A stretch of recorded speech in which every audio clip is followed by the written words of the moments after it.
Hum. Bom dia, maravilha estar aqui junto com vocês.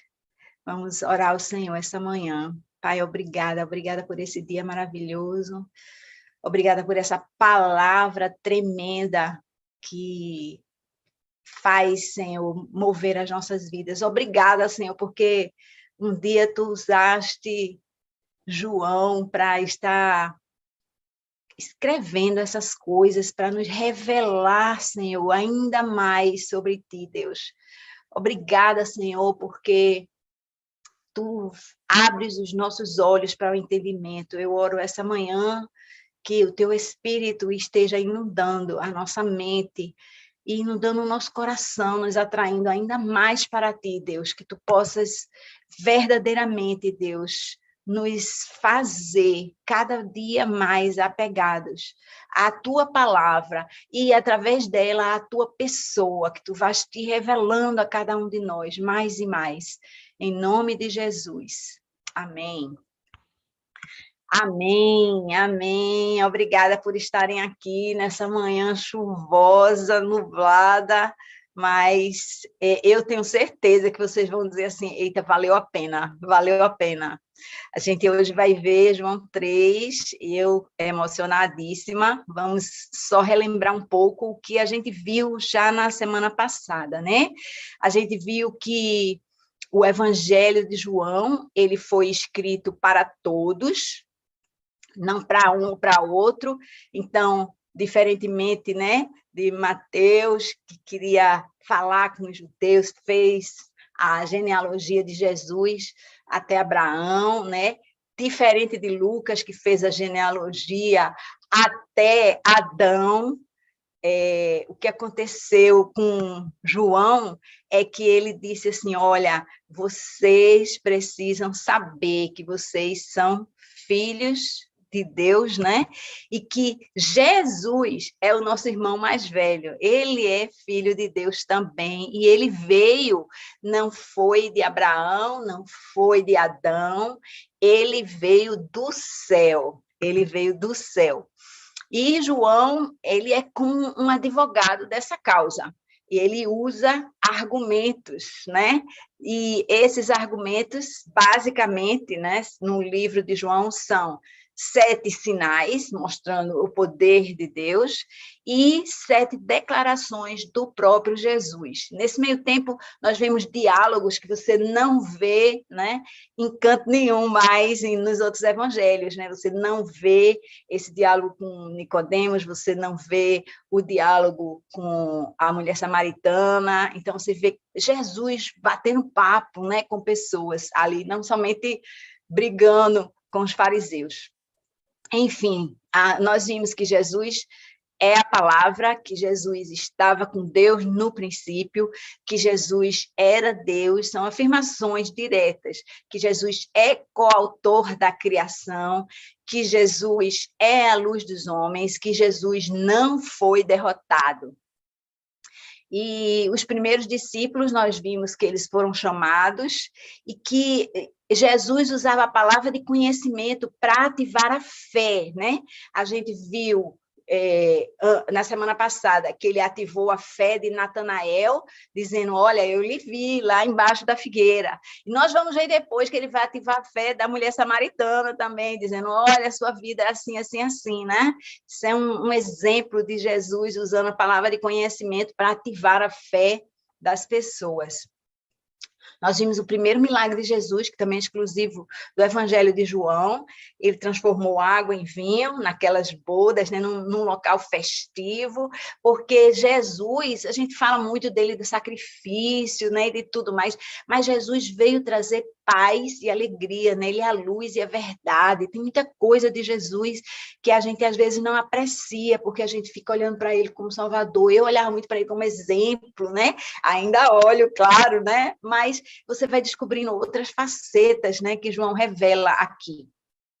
E nós vimos também que Jesus chegou a Jerusalém, expulsou aqueles mercadores do templo, né? Ele disse: a casa do meu pai vai ser casa de oração, vocês fizeram dela uma casa de ladrões, né? Ele declarou a sua autoridade para fazer isso, né? Aquela bagunça dentro do templo, mas eles não entenderam nada.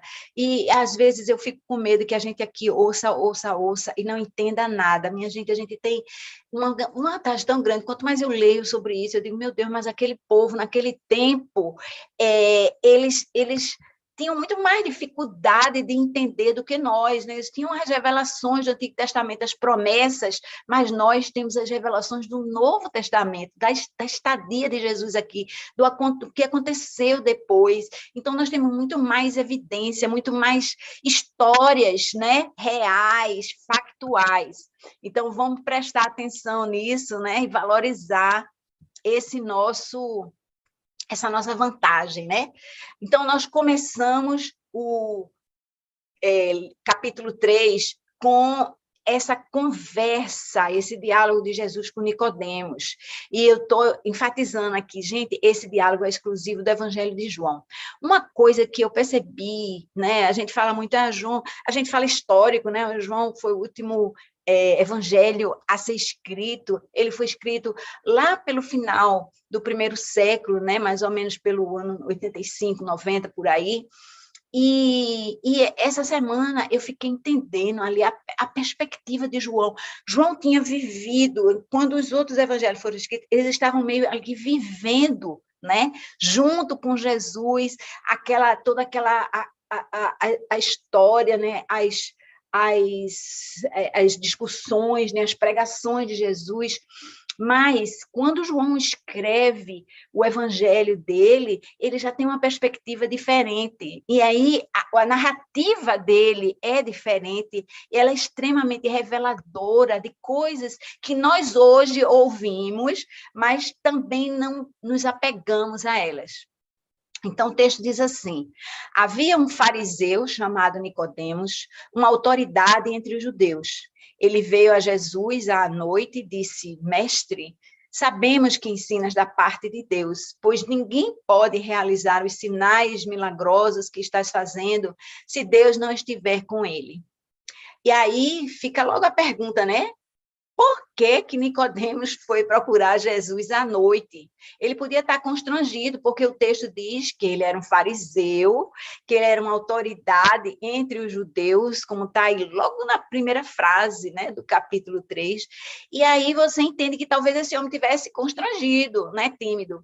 Mas a gente vê que aí também, né, porque Deus usa tudo, né, de toda forma. Há uma grande oportunidade de haver entre Jesus e Nicodemos uma conversa mais profunda, percebe?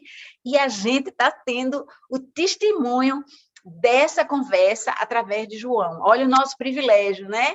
Se liga aí que a gente está vendo essa telinha. E a primeira coisa que a gente observa é que, apesar de ser uma autoridade entre os judeus, Nicodemos chama Jesus de quê? Mestre. Ele chama Jesus de mestre. Essa palavra é muito importante. Ela transmite, né, um respeito, né, um entendimento de que ali há uma autoridade, que é uma coisa que a gente negligencia muito hoje, né? A figura do pastor, a gente fala do pastor como se ele fosse o seu vizinho que botou o carro na sua garagem, né? Você fala, Jesus amado, é uma autoridade, mas não é qualquer autoridade, porque todas elas foram instituídas por Deus, mas ela foi instituída para o mundo espiritual. Então, é muito importante que a gente entenda isso, né? É muito importante a gente entender a autoridade espiritual no mundo, né? Nicodemos mostrou que ele sabia fazer isso. E aí, a gente vê, né, ele falando a respeito dos sinais milagrosos. Presta atenção, porque esse homem é uma autoridade. Ele chega para Jesus e disse: ninguém pode realizar os sinais milagrosos que estás fazendo se Deus não estiver com ele. Minha gente, eu vou pegar aí um trechinho de 2 Tessalonicenses, né, uma carta de Paulo aos Tessalonicenses, que diz assim, no versículo 2:9: a vinda desse perverso é segundo a ação de Satanás, com todo o poder, com sinais e com maravilhas enganadoras. Às vezes, a gente vê poder e a gente fica achando que ali está Deus, né? Ou, às vezes, a gente pensa assim, é coisa de Satanás quando é de Deus. Fica meio difícil aqui de discernir, porque se alguém fala, né? Essa pessoa estava tomada pelo Espírito. Você pode ser tomado pelo Espírito de Deus, né? Assim, até Sansão foi tomado do Espírito, derrubou aquelas paredes lá. Então, assim, você tem que entender que Satanás imita muito a Deus. Quando você vê milagre, não quer dizer que é Deus. Quando você vê coisas maravilhosas, não quer dizer que não é Deus, tá? Então, vamos tentar sintonizar com ele para saber o sotaque dele. E aí, prosseguimos em João 3, né, nos versículos 3 e 4. E aí já vem uma bomba, bum!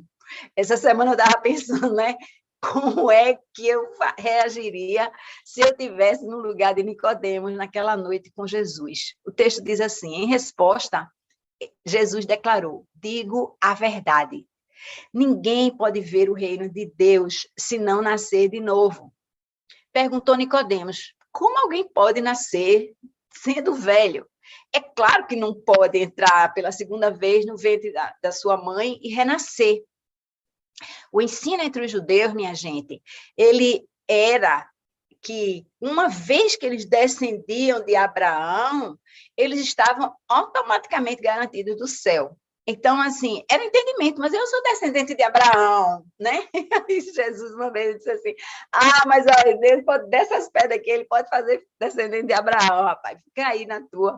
Mas eles não entendiam isso, é uma cultura, é um entendimento, e a gente tem que mudar a nossa mente, né? Deus diz lá na palavra dele, é preciso que a gente mude o nosso entendimento para entender as coisas do alto. E eles tinham essa visão enganosa, né? Já é a segunda vez que a gente vê alguma coisa aí enganosa, né, na cabeça desse mestre Nicodemos. Os judeus, eles esperavam, e esperam até hoje, né? Os ortodoxos esperam até hoje que o Messias traga para eles um novo mundo, e nesse novo mundo, os judeus seriam superiores, né? Não estariam, como naquela ocasião, né, da vida de Jesus, eles não estariam mais escravizados aos romanos, né? Tendo que responder legalmente aos romanos. E aí o trecho prossegue, né, nos versículos 5 a 10, né? Fica a pergunta lá, como é possível, né, nascer de novo? Nicodemos falou. Respondeu Jesus, digo a verdade. Ninguém pode entrar no reino de Deus se não nascer da água e do Espírito. O que nasce da carne é carne, mas o que nasce do Espírito é Espírito. Não se surpreenda pelo fato de eu ter dito, é necessário que vocês nasçam de novo. O vento sopra onde quer, você o escuta, mas não pode dizer de onde vem, nem para onde vai. Assim acontece com todos os nascidos do Espírito. Perguntou Nicodemos, como pode ser isso? Disse Jesus, você é mestre em Israel e não entende essas coisas? Olha, minha gente, eu vou dizer uma coisa, viu? Essa palavra, ela é muito forte, muito, muito, muito forte. E a gente, às vezes, fica tentando entender, né? Eu, essa semana, lendo comentários, eu vi tanta gente querendo explicar o que significa nascer da água, o que significa nascer do Espírito, e aí a água, o batismo é aceitar, porque ele lava, porque isso, porque aquilo. A gente tenta explicar muita coisa, né? E a palavra de Deus diz assim, é necessário que você nasça de novo. E ele fala bem claro, eu ressaltei aqui embaixo, nós não entendemos tudo isso, né, sobre o vento, a gente não sabe de onde ele vem, nem para onde vai. Os físicos, eu amo os físicos, eles explicam um bocado de coisa, né, que acontece aqui, mas Deus criou o vento, Vocês entendem isso? E ele está associando essa ideia de nascer de novo com o vento e dizendo assim, olha, aí a gente tenta dizer, o vento é isso, a pressão é isso, a temperatura é isso, né? A gente fica tentando explicar aquelas coisas envolvidas com o vento, mas Deus está só dizendo assim, vê, a gente vê o vento, mas a gente não entende os seus efeitos, a gente não sabe de onde ele vem, para onde ele vai, as coisas mudam. Minha gente, a previsão do tempo, com toda a tecnologia que a gente tem hoje, é uma das coisas mais difíceis que existem. Tem supercomputadores tentando dizer quando vai chover. O pessoal da Fórmula 1 fica louco, porque eles não sabem se troca o pneu ou se não troca o pneu para pista seca, pneu para pista molhada, porque a gente não sabe se vai chover daqui a pouco, porque é muito difícil você prever tudo isso, mesmo compreendendo as coisas. O que acontece é que com o Espírito Santo, o nascimento, o novo nascimento também é assim. Você não entende isso, você não é capaz de explicar isso, mas você vê que acontece, né? Nós já experimentamos a vida nova, então não precisamos estar aqui batendo a respeito disso. Mas eu gosto muito, né, de entender a parte que Deus quer que a gente entenda. E esse slide aqui, ele tem versículos que diz assim, vê se você entende essa parte aqui. Versículos 11 a 13 dizem assim, asseguro que nós falamos do que conhecemos e testemunhamos do que vimos. Mas mesmo assim, vocês não aceitam o nosso testemunho. Eu falei das coisas terrenas e vocês não creram. Como crerão se falar de coisas celestiais? Ninguém jamais subiu ao céu, a não ser aquele que veio do céu, o Filho do Homem. Ele estava falando dele mesmo, né? E aqui eu quero salientar essas duas palavras, crer, crer, crer, eu preciso crer, eu não preciso entender, nascer vai ser assim, né? Vai ser do Espírito, vai ser desse jeito, vai ser ajoelhado, vai ser sentado, vai ser em pé, vai ser com a mão imposta, vai ser com a oração, vai ser com isso, vai ser com aquilo. Gente, você não precisa entender, não precisa fazer toda uma estrutura em cima disso. O que você precisa é crer no novo nascimento, é obedecer aquilo que Jesus falou. E aí, para eu não me alongar muito nesse tema, eu gostaria de apontar vocês para duas escrituras que eu acho muito importante. E eu vou dizer uma coisa, o nome desse negócio aqui, né, que a gente está fazendo é apegando-se às escrituras. Eu quero convidar você agora a se apegar às escrituras, não ficar apenas nesse momento aqui, né, domingo de 8 às 9, se você acordou, né, cedo, ou alguma hora da sua semana, né, que você resolva ficar aqui, talvez dando um fast forward, aí parando de vez em quando, porque não aguenta uma hora toda disso, mas eu quero convidar você a estar indo nas escrituras, onde é falado mais a respeito de nascer de novo, né? Não para a gente entender, porque Jesus já disse, olha, você não vai entender mesmo, mas para a gente crer que isso acontece e que isso é o plano de Deus para a nossa vida, né? Para nosso resgate, para a nossa transformação. O primeiro trecho que eu quero apontar é Romanos 6, versículos 4 e 11. Se você quiser, você pode ler 6 inteiro, tá? Pode ficar com o capítulo todo. A palavra diz assim, portanto, fomos sepultados com ele na morte por meio do batismo, a fim de que, assim como Cristo foi ressuscitado dos mortos mediante a glória do Pai, também nós vivamos uma vida nova. Da mesma forma, está no versículo 11, considerem-se mortos para o pecado, mas vivos para Deus em Cristo Jesus. Vocês percebem como ele fala de morte e de vida? Morrer, não é voltar para o ventre da mãe, é morrer, e aí você vai nascer de novo. Trata-se de morrer, não é de voltar para o ventre da mãe. E aí o outro trecho que eu quero apontar está em Efésios 4, os versículos 22 a 24. De novo, se você quiser ler Efésios 4 inteiro, é muito melhor, tá?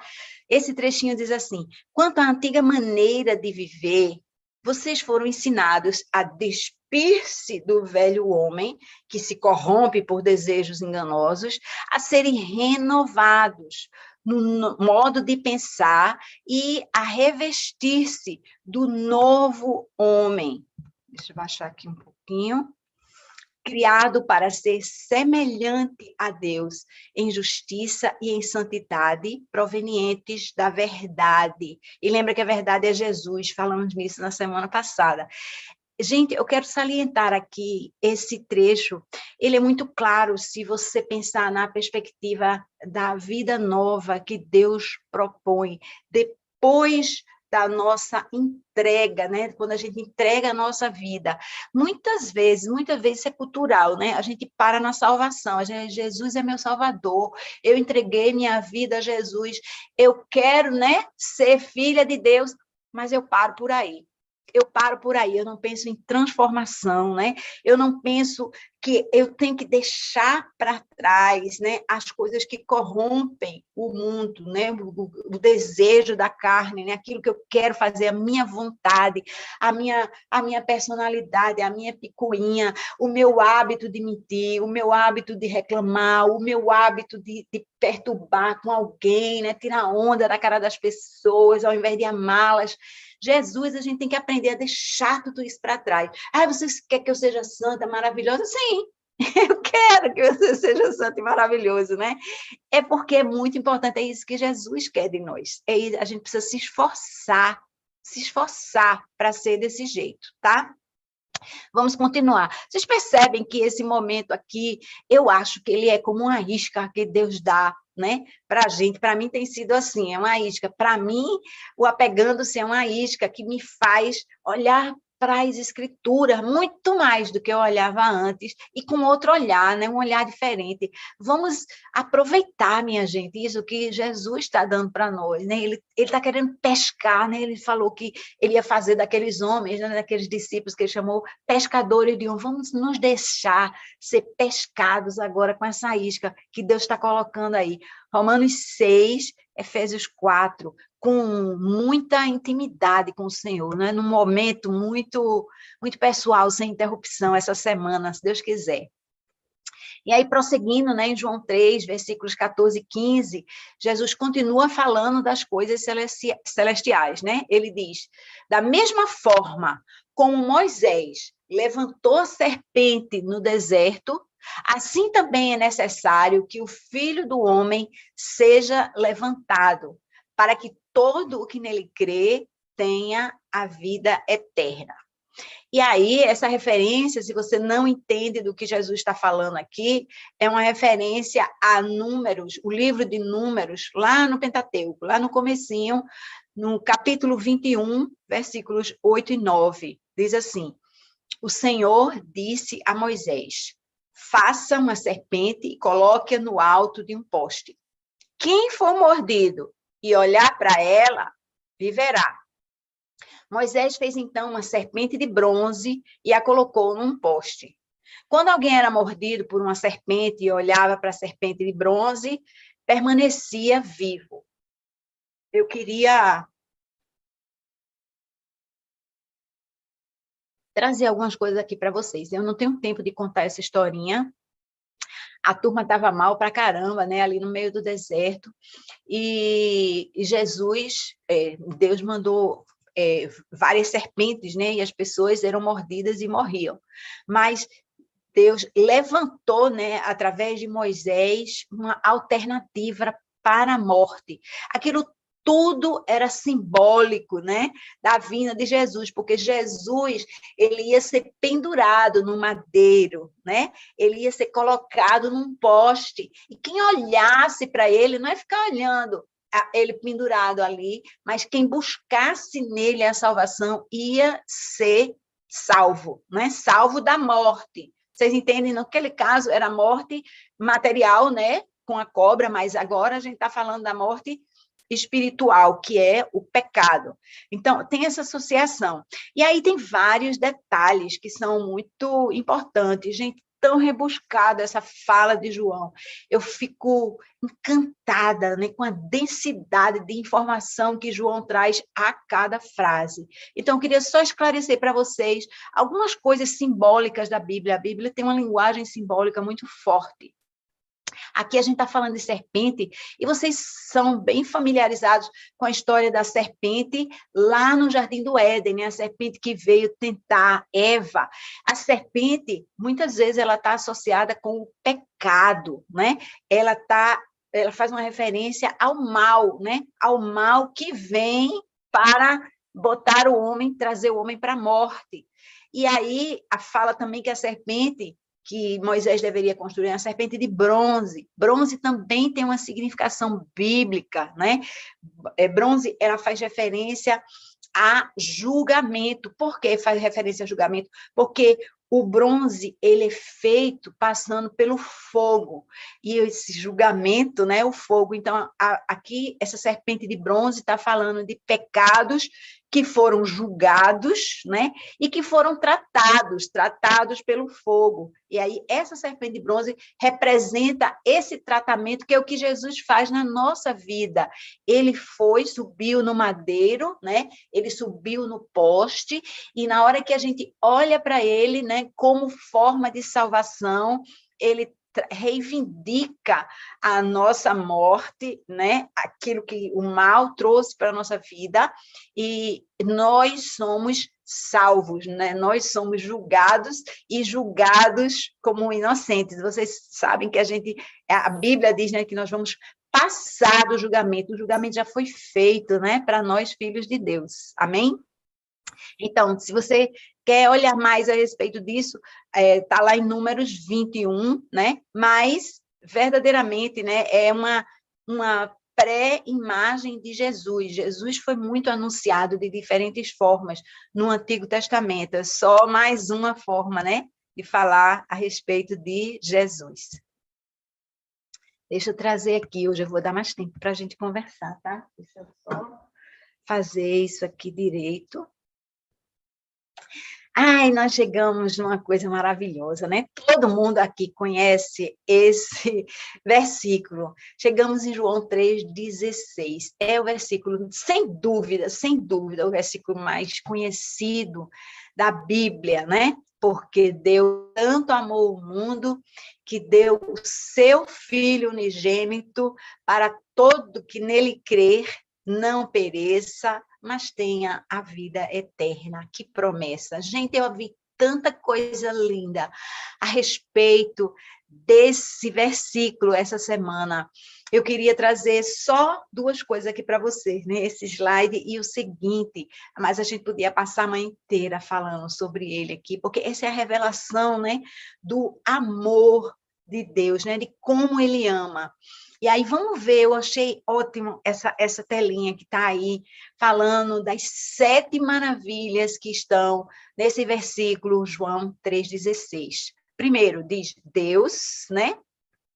Que é a autoridade toda poderosa, tanto amou o mundo, é um motivo mais poderoso. Porque Deus amou o mundo, Deus Todo-Poderoso amou o mundo. Veja o que é amor. Eu não sei o que amor significa para você, né? Eu amo muito as minhas filhas. Eu sou capaz mesmo de dar minha vida por elas. Eu quero que tudo seja bom na vida delas, né?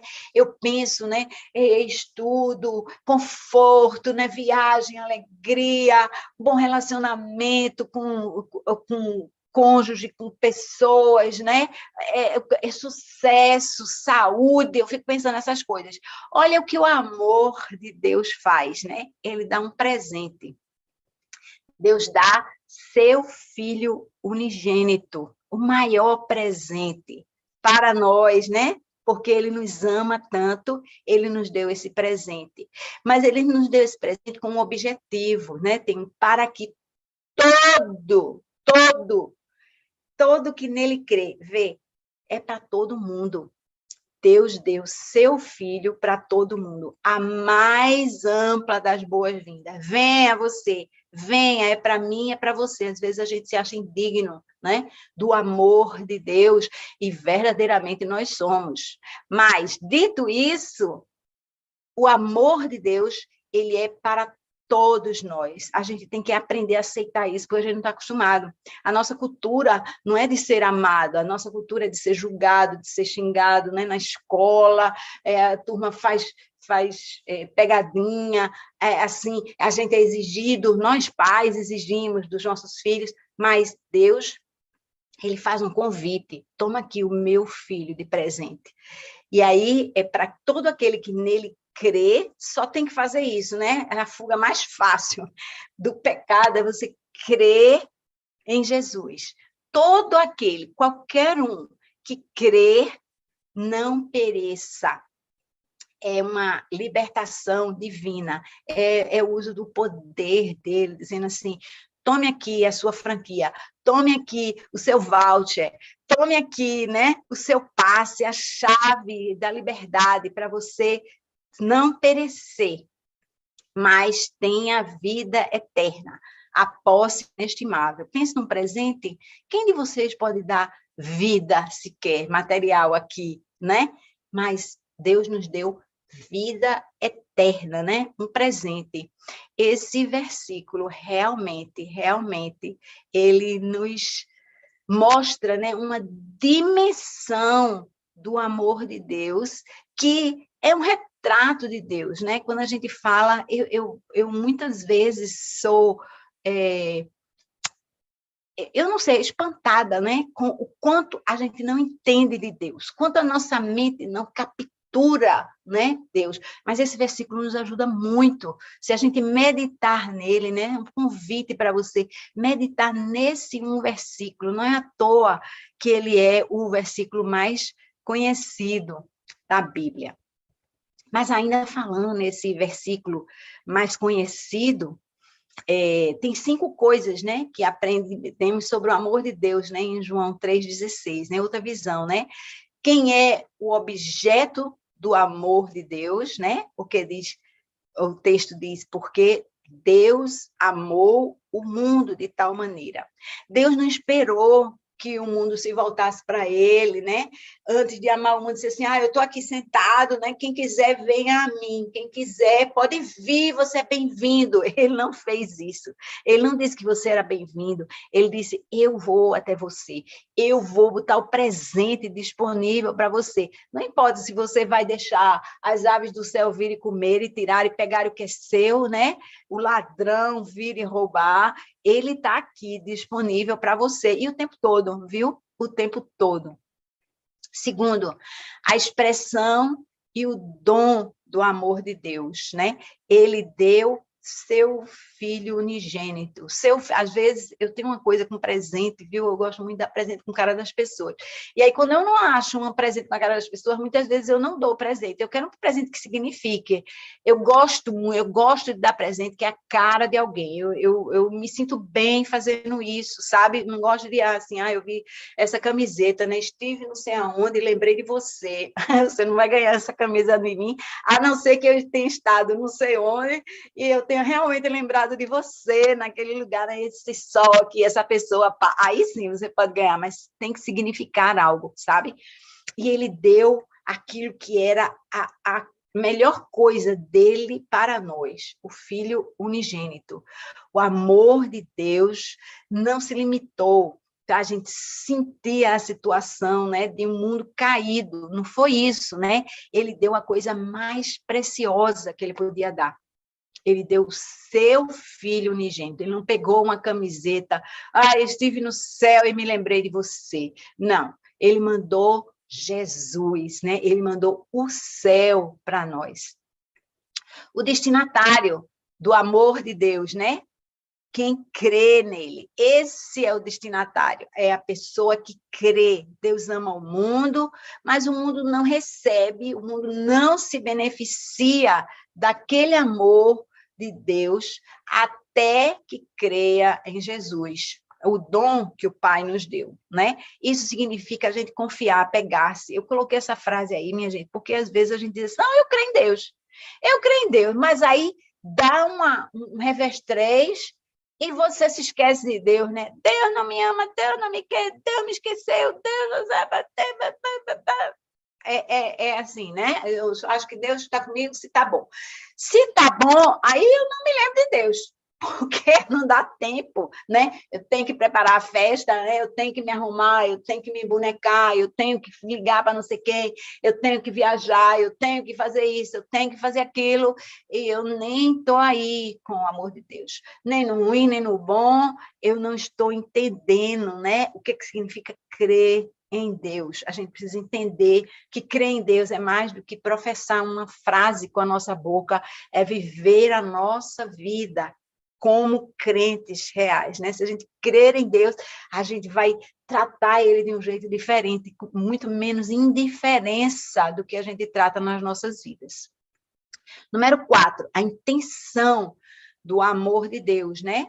Não deve perecer. Deus olha para a humanidade caída e ele diz, eu não quero que essas pessoas pereçam, eu amo essas pessoas, o meu objetivo não quer que a gente se acabe, né? Que a gente viva, né? Ou morra como consequência da nossa natureza, do que seria natural para nós, ele não quer isso, né? Ele nos dá o dom da salvação em Cristo Jesus. É isso que ele tem para nós.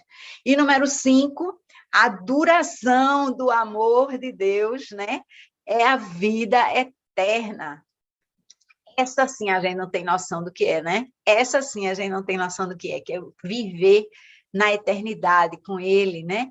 Ele nunca vai deixar de amar a nós, né, o seu povo, mesmo na mais distante distância da eternidade. É outra coisa que a gente não tem noção, né? Por mais que a gente pense, a gente não tem noção do que é a eternidade. Ele nos ama para toda a vida. E ele quer estar conosco para toda a vida. Ele quer dar para nós mais essa característica dele. Nós fomos feitos a imagem e semelhança dele, mas não tudo, claro, né? A gente não tem eternidade, mas ele quer nos dar a eternidade. Pense no presente, pense num presente, verdadeiramente. E aí, prosseguindo, vamos para outro trecho aqui, que é muito importante para a gente, né? João 3, 17 a 21, diz assim, pois Deus enviou seu Filho ao mundo, não para condenar o mundo, mas para que esse fosse salvo por meio dele. Quem nele crê não é condenado, mas quem não crê já está condenado, por não crer no nome do Filho unigênito de Deus. Vocês entendem que essa é a única regra, né? Se você crer, você não é condenado. Se você não crê, você já está condenado. Não tem esse negócio de bonzinho, malzinho, não, é crer no nome de Jesus. Esse é o julgamento, minha gente. Olha João explicando, minha gente. Presta atenção agora, eu botei em letras garrafais aqui. Esse é o julgamento. Entenda a regra do jogo. Sabe aquela regra? Assim, essa aqui é a lei. Veja se você obedeceu a lei ou transgrediu a lei. A luz, ela veio ao mundo, mas os homens amaram as trevas e não a luz. Por quê? Olha o alerta. Porque as suas obras eram más. Quem pratica o mal odeia a luz e não se aproxima da luz, temendo que as suas obras sejam manifestas. Mas quem pratica a verdade vem para a luz, para que se veja claramente que as suas obras são realizadas por intermédio de Deus. Porque quando a gente faz alguma coisa boa, minha gente, a gente fez através de Deus, porque a gente não é capaz de fazer coisa boa nenhuma. Essa é a nossa natureza. Infelizmente, né? Essa é a nossa natureza. No dia que você entender isso, a gente vai verdadeiramente buscar, né? Introduzir Deus no nosso dia a dia, no nosso modo de pensar, no nosso modo de operar, porque a gente vai entender que a gente só pode fazer coisa boa se Deus estiver no meio, metido nisso. E aqui eu vou pedir o auxílio do meu amiguinho, gosto muito de Tiago. Esse Tiago aí, minha gente, ele não é aquele amiguinho de aventuras de Jesus, não, né? Não é Tiago que andou com Jesus aqueles dias, o filho de Zebedeu. Esse Tiago é o irmão de Jesus. Tiago 1, que escreveu, né, o livro de Tiago. Tiago 1, 14, 15, diz assim, cada um, porém, é tentado pelo próprio mau desejo, sendo por isso arrastado e seduzido. Então, esse desejo, tendo concebido, dá à luz o pecado. E o pecado, após ser consumado, gera a morte. Eu vou deixar vocês lerem isso aí de novo. Vocês querem ler de novo enquanto eu tomo uma aguinha aqui? Dá uma lida em Tiago 1, 14 e 15.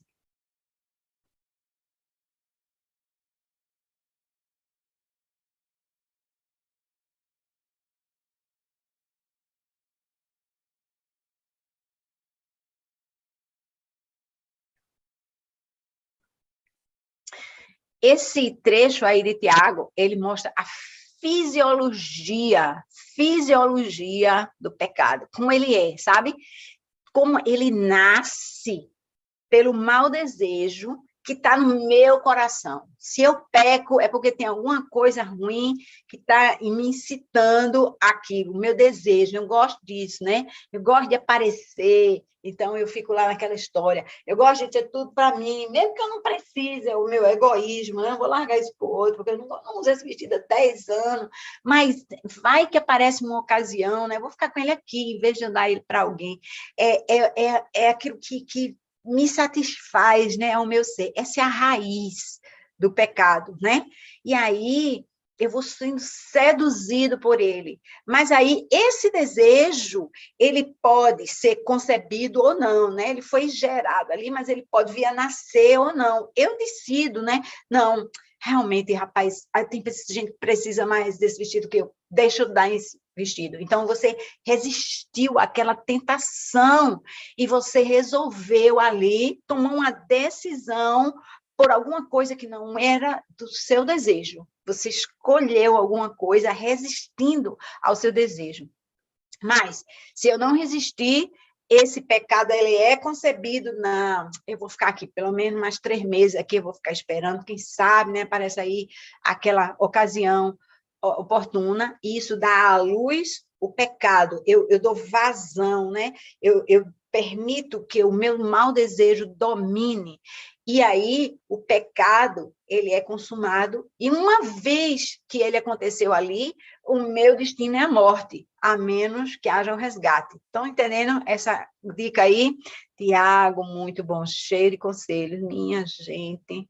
É um dos meus livros preferidos da Bíblia. Eu sei que eu tenho muitos livros preferidos da Bíblia, mas realmente o livro de Tiago é uma escola, viu? É uma escola. Continuando, João 3, 22 a 26, Jesus e João Batista estavam batizando, aí está contando, né? João Batista e Jesus estavam batizando ao mesmo tempo. O trecho diz, depois disso, Jesus foi com os seus discípulos para a terra da Judéia, onde passou algum tempo com eles e batizava. João também estava batizando em Enom, perto de Salim, porque havia ali muitas águas e o povo vinha para ser batizado. Isso se deu antes de João ser preso. A história aqui, João falando conosco, né?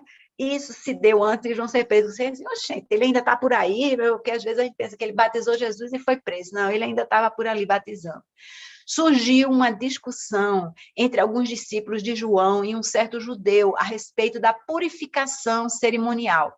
Eles se dirigiram a João e lhe disseram, mestre, aquele homem que estava contigo no outro lado do Jordão, do qual testemunhaste, está batizando e todos estão se dirigindo para ele. Não gostar que os outros apareçam mais do que você mesmo, minha gente, é uma reação do mundo. Às vezes tem um cara aparecendo, aí eu tenho que dar a última palavra. Ele pega o microfone, foi maravilha esse negócio aqui, então, muito obrigada, porque eu convidei você, porque eu sempre lhe admirei, porque eu... Você fica ali, né? Deixa eu aparecer aqui na câmera, deixa eu mostrar que, né, eu tenho tudo a ver com o fato de você estar aqui, sendo uma bênção para as pessoas. Às vezes a gente tem esse negócio, né? Não há espaço no reino de Deus para isso, porque quem tem que aparecer nem é você que convidou, nem é o outro que deu o show, é Deus, né, que fez tudo isso, é Ele que faz o show, é Ele que deve aparecer. E aí, João Batista, né, vê esses discípulos, eles dizendo, você era o cara, e agora aquele outro que você apontou está lá batizando mais do que você, né? A igreja precisa aprender, minha gente, só tem um noivo, só tem Jesus. Faça como João Batista, né? Que ele cresça e eu diminua. A gente precisa aprender, né, a apontar para Jesus. E aí João vem com seu discurso, né? A isso João respondeu: uma pessoa só pode receber o que lhe é dado dos céus. Vocês mesmos são testemunhas de que eu disse: eu não sou o Cristo, mas sou aquele que foi enviado adiante dele. A noiva, a audiência, pertence ao noivo. O amigo que presta o serviço ao noivo e que o atende e o ouve, enche-se de alegria quando ouve a voz do noivo. Essa é a minha alegria, que agora se completa. É necessário que ele cresça e eu diminua. João se via como o padrinho de um casamento, né? O padrinho, ele serve ao noivo, ele vê que o noivo tem uma roupa legal, ele vê que o noivo chega na hora na igreja, né? Ele vê que ele serve ao noivo, né? Mas ele não pode ser o centro das atenções. E ele se coloca bem assim, né? O noivo é Jesus Cristo, e eu estou aqui para fazer com que a audiência veja o noivo, né? Dessa forma, da mesma forma, né? Nós somos anunciadores do reino, e a gente deve apontar para o noivo, né? Para a noiva poder saber, né? Que o reino de Deus está entre nós. Para eles saberem isso, a gente tem que apresentar o noivo à noiva. Esse é o nosso papel, né? Apresentar Jesus à sua igreja, àqueles que devem segui-lo. E aí, partindo mais para o final, né? A noiva pertence ao noivo, continua João. Aquele que vem do alto está acima de todos. Aquele que é da terra pertence à terra e fala como quem é da terra. Aquele que vem dos céus está acima de todos. Ele testifica o que tem visto e ouvido, mas ninguém aceita o seu testemunho. Aquele que o aceita confirma que Deus é verdadeiro. Pois aquele que Deus enviou fala as palavras de Deus, porque ele dá o Espírito sem limitações. Olha, eu vou ler de novo. Ele dá o Espírito sem limitações. Ai, o Pai ama o Filho e entregou tudo em suas mãos. Quem crê no Filho tem a vida eterna. Já quem rejeita o Filho não verá a vida, mas a ira de Deus permanece sobre ele. Vocês já viram alguma coisa parecida neste livro, né? Nesse capítulo 3 do livro de João? Tem aqui, a gente já viu um pouco antes. Quem crê no Filho tem a vida eterna. Já quem rejeita o Filho não verá a vida, mas a ira de Deus permanece sobre ele. João Batista testifica mais uma vez, olha, Jesus veio do céu, está lá nessa segunda frase que eu marquei aqui de azul, tá vendo? Aquele que vem dos céus está acima de todos, ele está afirmando, é Jesus que veio do céu, Jesus veio do céu, e ele está acima de todo mundo. Jesus, ele tinha uma medida muito maior do Espírito Santo, mais do que qualquer profeta, uma medida sem limites, está aqui, porque ele dá o Espírito sem limitações. Jesus tinha a completude do Espírito Santo nele, né? E aí, finalmente, quem não aceita o sacrifício de Jesus permanece com a dívida. A gente precisa entender isso. Há uma dívida que precisa ser paga. Não é uma escolha se você deve ou não. Essa não é uma escolha. Você precisa entender isso. A escolha é se você quer que Jesus pague a conta, a dívida, ou não. Ou você quer você mesmo pagar. E aí, se você escolhe que Jesus não vai pagar a sua dívida, ela permanece, né? E aí você continua preso na antiga aliança, porque não terminou a aliança para você, né? Você continua preso lá. Ai, Jesus que ora já passou, né? Vamos aqui só ver o resuminho de João 3. Vamos anotando aí suas perguntas sobre isso, né? Nós vimos aquele diálogo de Jesus com Nicodemos, um fariseu, eu reforço, um mestre, uma autoridade que vai a Jesus à noite, né? E Jesus diz para ele o quê? É preciso nascer de novo. Vem entender aqui, meu mestre, né? O segredo está em nascer de novo. E aí vem aquela história de o vento sopra onde quer. Você o escuta, mas não pode dizer de onde vem, nem para onde vai, não entendo nada, não sei como é, né, direito, mas assim acontece com todos os nascidos do Espírito. Acontece comigo, acontece com você, aleluia, não é? Terceiro, morrer para o pecado e viver para Deus em Cristo Jesus. A parte de Cristo, minha gente, todo ser humano, pela sua natureza pecadora, ele é incapaz de obedecer a Deus e agradar-lhe. Lembra, eu vou reforçar aqui, né? Ler Romanos 6 e Efésios 4 essa semana, com calma, não é assim, eu estou aqui no ônibus e vou fazer isso. Você pode até ler no ônibus, problema nenhum. Mas é difícil meditar, né? Com ruge-ruge, com o freio, né? Às vezes com a paisagem, né? Que a gente tem o privilégio de ter aqui, né? A prainha do lado, assim, é complicado. Enfim, né? O que nós amamos? A treva ou a luz? A gente gosta que as pessoas vejam os nossos bons hábitos, né? As nossas boas ações, porque a gente sabe que elas vêm de Deus, né? Que a gente está agindo pelo poder de Deus, ou a gente prefere ficar escondidinho aqui, não fala para ninguém, né? Não conta esse negócio, não. Jesus, ele é o noivo e nós somos apenas o quê? O padrinho, né? Aquele que serve. Amém? Bom, então agora vamos parar de compartilhar aqui e vamos voltar à nossa reunião. Bom dia, para quem eu não dei bom dia ainda. Minha gente, desculpem aí, né? Passei um pouquinho da nossa hora, me empolguei. Mas vamos lá, vamos falar, aproveitar. Às vezes a gente gasta uns 2, 3 minutos aqui, eu fico cronometrando o tempo que a gente fica aqui calado. Bora.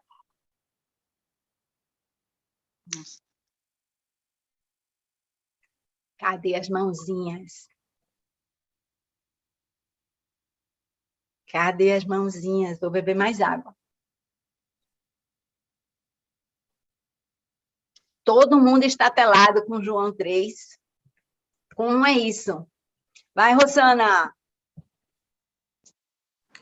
Oi, bom dia, tudo bom? Então, assim, uma coisa... Deus, para. Tá escutando? Agora estou, Rosana, já sabe o que está acontecendo. Eu tinha baixado meu som, perdão. Vai. Então, o que me chamou a atenção foi exatamente da vida eterna, né? Para mim, eu tinha uma ideia da vida eterna quando a gente morresse, né? E tivesse lá um encontro com o Senhor, para mim seria a vida eterna, a gente receberia naquele momento ali. Só que aí, depois dessa leitura, né, o Senhor revelou para mim que, na própria palavra diz, né, que o que é a vida eterna é eu conhecer o verdadeiro Deus, o único e verdadeiro Deus, né? Isso é a vida eterna, ou seja, a vida eterna a gente pode viver, a gente já está vivendo, né? Perfeito. Então, assim, eu achei, assim, eu tive totalmente outro entendimento a respeito disso, né? Que, inclusive, novamente, em João 17:3, ele repete, né? Aí, em João 3, ele fala 3 vezes, conhecer a Deus, a vida eterna é conhecer a Deus, né? Conhecer a Deus, como único e verdadeiro. E João 17:3, ele novamente repete, né?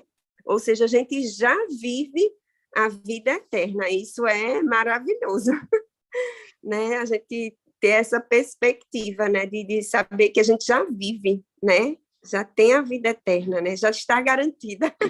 É verdade, mas você sabe que muita gente não vive assim, né, Rosana? Infelizmente, é a cultura, como eu digo, é a cultura nossa, né? de cristianismo, que a gente assim, aceita Jesus, o que fica assim, né? A gente para naquela coisa do vamos proceder assim, então é uma coisa mais de ação, né? Ai, quem é crente vai para o culto, né? Quem é crente faz alguma coisa pelos outros, né? Tem um ministério e tal.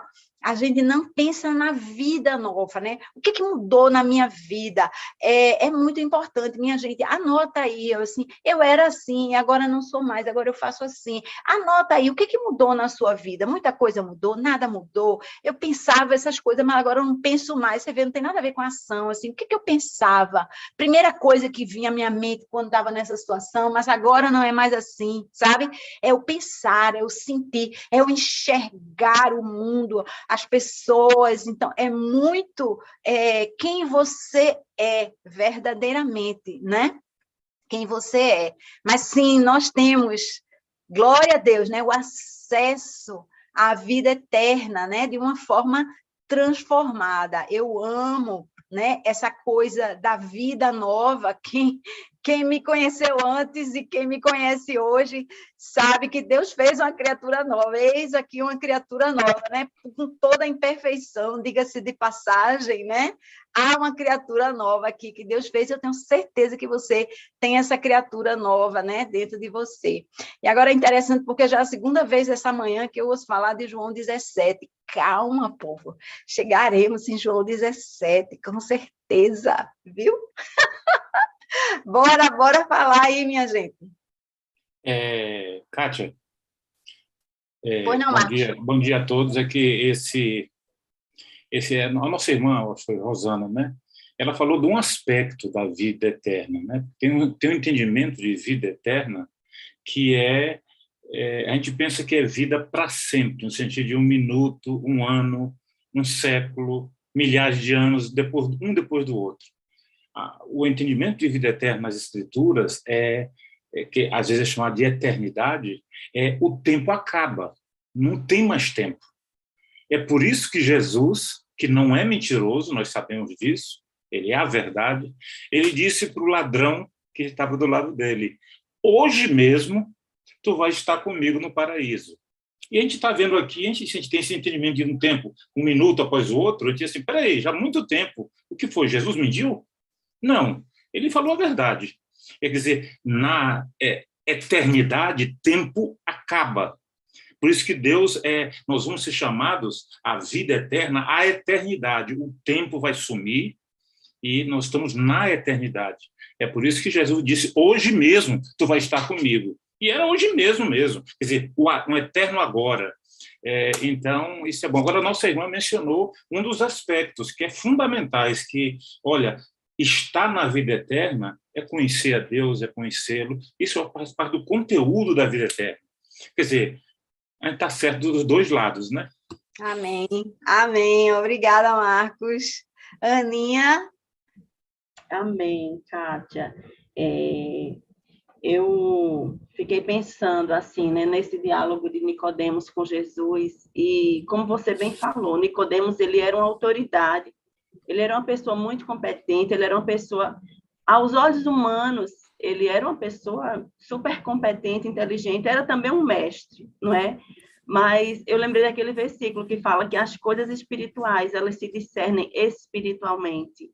O conhecimento é bom, é necessário e é maravilhoso e é fundamental a gente, né, investir no conhecimento, mas as coisas espirituais a gente precisa buscar a revelação, né? E essa revelação já está dentro de nós, porque o Espírito Santo, Jesus disse que ele é dado sem medidas, né?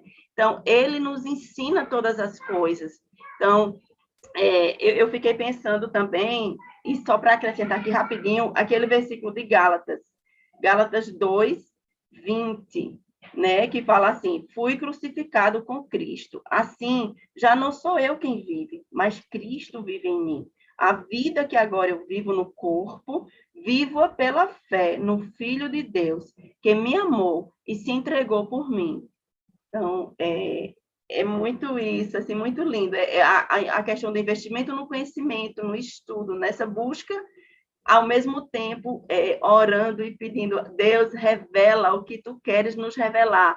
Não na perspectiva humana, né? Que a gente vai a Jesus naquela perspectiva humana. Não, a circunstância é isso, o que os meus olhos veem é isso, o que eu penso é isso, mas o que Deus tem mais, assim, parece que se desnuda, como mergulhar no oceano, né?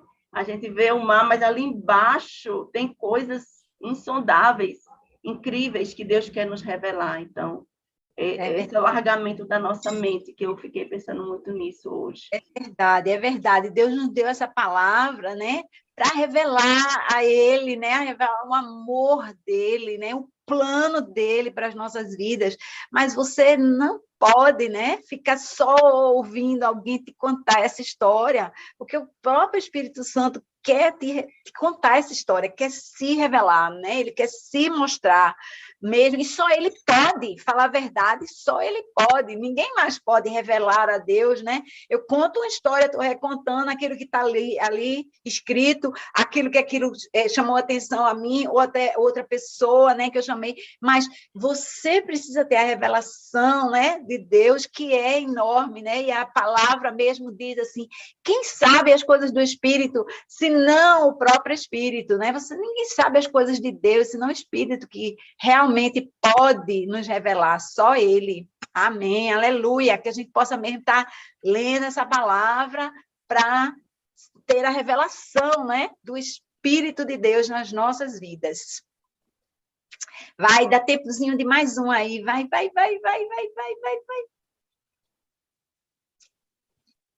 Ninguém. Posso comentar rapidinho? Oi? Venha, Fernandinho. Amém. Bom dia a todos, né? Essa passagem que Ana acabou de falar em Gálatas tem uma característica interessante também, né? Ela fala assim, a glória que agora eu vivo no corpo. Isso é outra característica também, né? Dessa vida nova que Jesus apresentou para a gente, nessa essa dimensão de viver num corpo, né? Não vivermos mais sozinhos. É essa que eu queria acrescentar. Boa.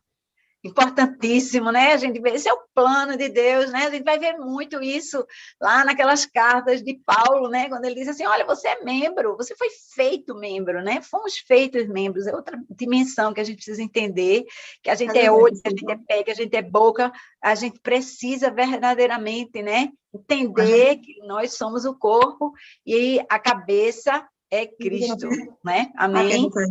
Eita! Pastor, vamos lá? Chegamos ao final aqui, vamos resgatar aí esse Lucas 3, é contigo. Lucas, você já está em Lucas. Lucas não, é João. Foram 5 meses de Lucas aqui, 5 meses de Lucas. Agora mudar para João. Você está muito aficionado em Lucas. Gente, olha, que maravilha. É fantástico. Esse é o espírito da Quaresma, né? Quaresma é exatamente isso, né? A gente trazer a reflexão para tudo que significou, que Cristo conquistou para cada um de nós, né? Então, precisa fazer a diferença na nossa vida. Então, isso é fundamental, a gente está falando sobre isso, refletindo sobre isso, todos esses aspectos da eternidade, da vida abundante, da conquista, tudo que Jesus conquistou para cada um de nós, né? Isso é o espírito da Quaresma, tá? Então, eu não abri minha câmera aqui, que eu ainda estou em trânsito. Hoje eu vou trazer um pouco, mas estou em trânsito ainda, chegando na igreja. E vamos orar, então, vamos ser gratos a Deus por essa possibilidade, né? A possibilidade de a gente, além de refletir nessas coisas, a gente ter essa liberdade para viver essas coisas, tá? Então, que não fique apenas na reflexão, na admiração, porque muitas vezes as promessas de Deus nos causam admiração, a gente se admira com tudo que Deus fez por a gente, né? Mas a gente, mais do que se admirar, a gente precisa viver intensamente, né? Foi fazer valer todo o sacrifício, tá? Pai, em nome de Jesus, te agradecemos, Pai, por essa manhã, te agradecemos pela tua palavra, te agradecemos por tudo que tu disponibiliza, Senhor Deus, para cada um de nós, de entendimento, para que tenha uma relevância na prática da nossa vida. Dai-nos, Senhor Deus, um domingo na tua presença, com alegria, como preparação para uma semana de testemunho do teu amor.